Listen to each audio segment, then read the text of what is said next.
আজকে বিচারের নামে ক্যাঙ্গারু কোর্ট বসিয়ে প্রহসন করছে। এই ধারা আমরা গুড়িয়ে দেব। বাংলাদেশের রাজনীতিতে দীর্ঘদিনের নীরবতা ভেঙে আবারও সরব হলেন আওয়ামী লীগের সাবেক সাধারণ সম্পাদক ওবায়দুল কাদের। প্রায় 10 মাসের আত্মগোপন পর্বের অবসান ঘটিয়ে মধ্যরাতে প্রকাশিত এক ভিডিও বার্তায় তিনি জানালেন, সরকার বিরোধী লড়াই থেকে তিনি সরে দাঁড়াননি।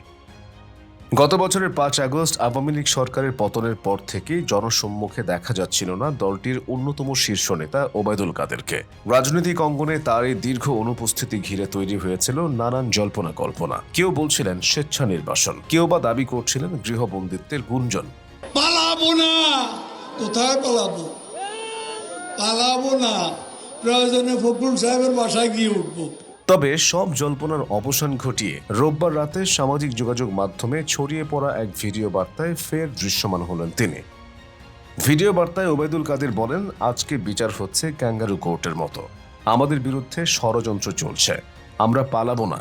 আজকে বিচারের নামে ক্যাঙ্গারু কোর্ট বসিয়ে প্রহসন করছে। তার কণ্ঠে ফের ফিরে এসেছে আগের সেই পরিচিত আক্রমণাত্মক রাজনৈতিক ভাষা। এই ধারা আমরা গুড়িয়ে দেব। বিশ্লেষকদের মতে কাদেরের এই বক্তব্য কেবল একজন নেতার আবেগঘন প্রতিক্রিয়া নয়, এটি হতে পারে আগামী নির্বাচনকে ঘিরে দেশের রাজনৈতিক বাস্তবতায় একটি নতুন পর্বের সূচনা। বিশেষ করে এমন এক সময়ে তার বক্তব্য সামনে এলো যখন দেশের বিরোধী রাজনীতিতে নতুন জোট এবং জোট বিন্যাসের আলোচনায় উত্তপ্ত রাজপথ। এখন রাজনৈতিক মহলে প্রশ্ন উঠেছে, সরকারের পক্ষ থেকে এই ভিডিও বার্তার প্রতিক্রিয়া কি হবে? এবং এর বিরুদ্ধে আমাদের প্রতিরোধ চলবে।